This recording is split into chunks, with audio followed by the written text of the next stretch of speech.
once again for the world title. I mean, a big opportunity for you again in your career. What's the feeling right now being back here on a championship fight week?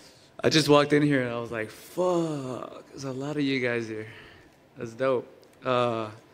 It's been a while, you know? It's been a while since I've actually had to kind of sit down and talk to you guys and kind of get that pressure or that feeling again, right, of fight week. So as I walked in here, it just kind of hit me. So I'm actually tripping out as we speak. That's awesome. First title fight. I've been in like fucking La La Land lately.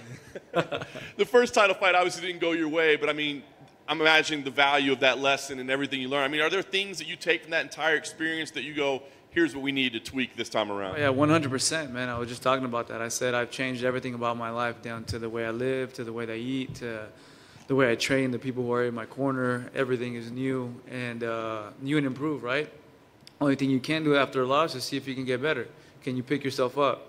That's what I did, and the journey that's the journey, you know? You fight, you win, or you fight or you lose, and then you get there and you either get better or you get worse. And if you get worse, you got to keep getting better. So that's the sport that we're in. Nice. The goal here, of course, is to walk away with the world title, but I do wonder, after the Ultimate Fighter, are you just looking forward to getting there and punching Alexandrem Volkanovskim in the face a little bit? 100%. 100%. It's been a long time. It's been a very long time. We've been at this all year, literally all year. So to finally have it 2 days, 3 days away right now, it's like, fuck, please, like, no one catch COVID. No one, nothing happened. Like, let's just get in there and get this done. Yeah. He's a well-rounded fighter, of course. I mean, anybody at the highest level is. But is there any one position or part of the game where you see him as most dangerous? His stand-up, obviously, you know, his ability to stay disciplined in there and showcase his skills and movements. He's very good at that. And there's windows where he sees them with other opponents and he takes them and he finishes. So he's got everything, you know. He's a champion for a reason. I give him nothing but credit. You know, I talk my shit, but you know, at the end of the day, I do have respect.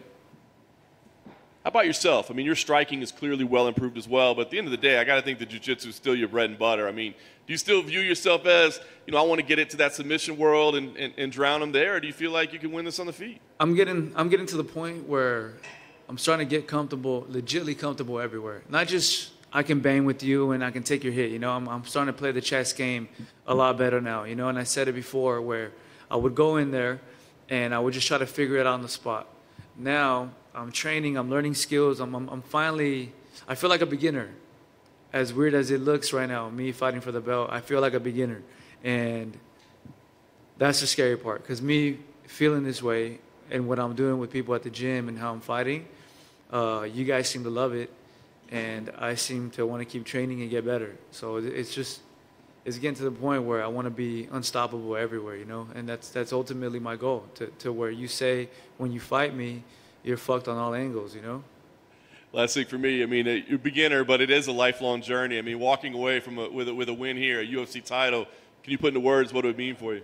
It would just mean mission accomplished. You know, it's something that I set out to do from a very young age. You know, from down, I could think about it when I was a kid, looking at my dad, watching boxing fights on Fridays, and saying, "Hey, man, I'm gonna be a world champ." So to do it, especially on this month, this year, would really mean a lot. Brian, are you surprised how much you seem to get on Alex's nerves? Yeah. Is it mutual, or are you just kind of surprised, taken aback by it? He just seems to get more and more irritated the more and more he talks about you. Yeah, I was surprised, bro. I was like, what the fuck did I do? Like, all right, I showed up late. Relax. Like it was, I don't know if someone's telling him to build a fight or trying to do something, but I feel like he's doing a horrible job at it. And just stop. You know, just be you, bro. Like, you've never done this before. And maybe I do get under his nerves. Who knows? You know, I think maybe I am under his skin and he don't like me. So for whatever that is, I mean, it is what it is, you know? You mentioned about how one of his best abilities is his ability to stay composed in the cage on his feet. Do you think actually this, if he is as annoyed as he seems to be, is this going to work against him on Saturday? I mean, I'll probably just look at him and blow him a kiss and see if he fucking gets more pissed off. I don't know. We'll see what happens, you know? he's a man who I doubt will let emotions come in the way when it comes to fighting. Maybe outside, I don't think he's gonna break character, right? I think he's gonna stay focused. So am I. So we'll see though. If I can poke the bear in there, I will.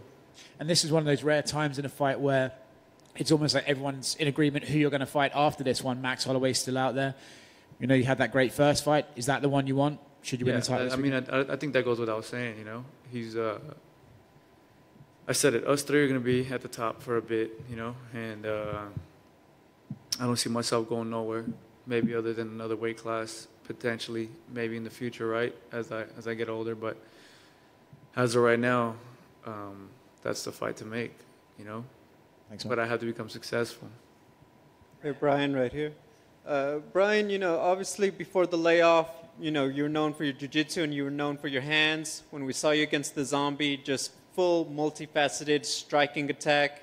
Was there anyone that you felt like you wanted to model your striking after as you grew, or is it just what you worked on in the gym and that's just how, you know, the stance and everything, the management of the distance, that's how you came out?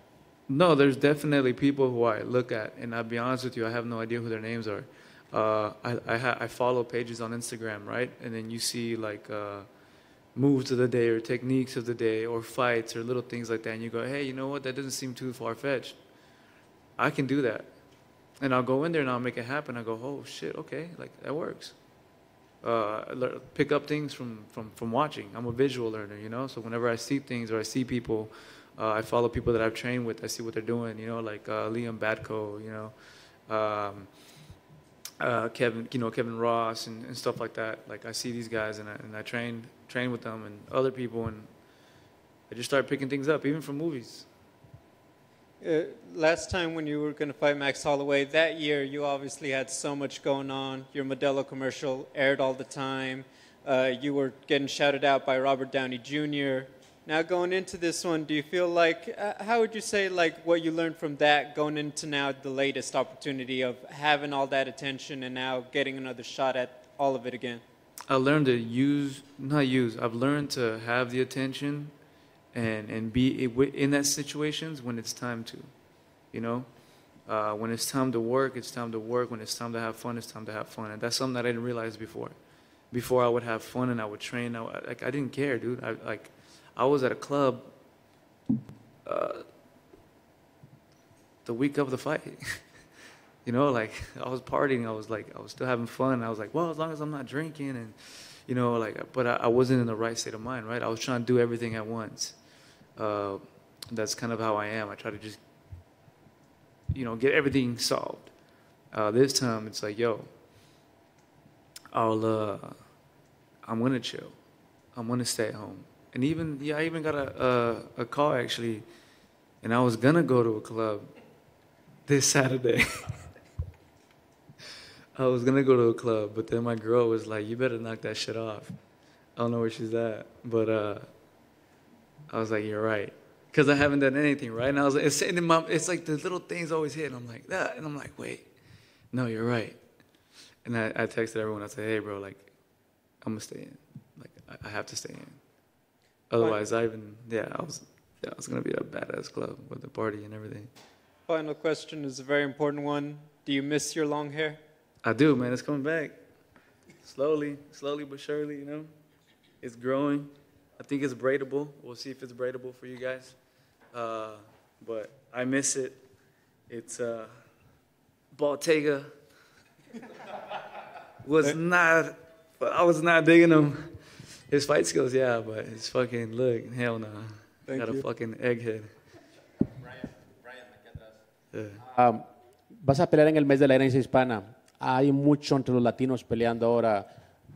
Canelo, Brandon Moreno. ¿Para ti es un reto más grande ahora por lo que vive el deporte mexicano o es una pelea más en tu carrera? Es otra pelea en mi carrera. Lo que anda pasando, anda corriendo esto durante unos meses y tiempos importantes y de historia de nuestra raza, de nuestra gente. Y obviamente sí pone un tipo de presión para mí diciendo, ¿sabes qué? Tengo que continuar con esto, tengo que seguirle adelante por los mexicanos. Pero yo soy una persona que intenta mirar las cosas de diferentes maneras, todo bueno, ¿verdad? Y me digo, pues ¿Cómo lo miro bueno? ¿Verdad? Tenemos los hispanos, los mexicanos aquí haciendo las peleas principales de la noche. Tenemos Nick Díaz, me tenemos a mí, ¿verdad? Gente latina aquí en esta tarjeta y estamos peleando.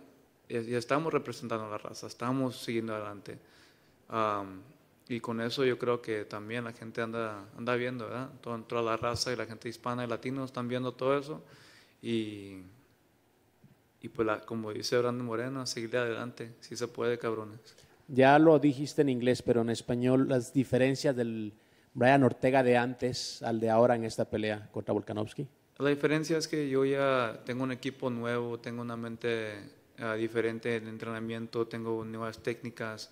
Si han visto la última pelea que tuve, estuvo muy buena esa pelea. Le demostré al mundo qué tipo de peleador soy ahora, y ahora entre ya 10 meses más que me han dado para entrenar, sigo afilando ese cuchillo y ahora para meterme ahí y a matar como siempre. Just a quick one to fuel up the rivalry a little bit. We talked to Alex Volkanovsky earlier, and he called you unprofessional, surrounded by yes men, and that you are a phony guy that acted like a douchebag, basically. So what's your answer to that? I mean, people only see certain things, you know. I'm not here to talk shit. If he has something to say, I'll talk to him one-on-one when there's no cameras. Fuck the bullshit. I'll come get at you in person. You really want to go there? I'll fucking fight you in the elevator if you want. But I think if me and him were to be in a room and actually hang out, for real, we'd be all right. We'd be good acquaintances, you know? But other than that, you know, I'm going to keep letting him fucking butcher his sales pitch for this fight.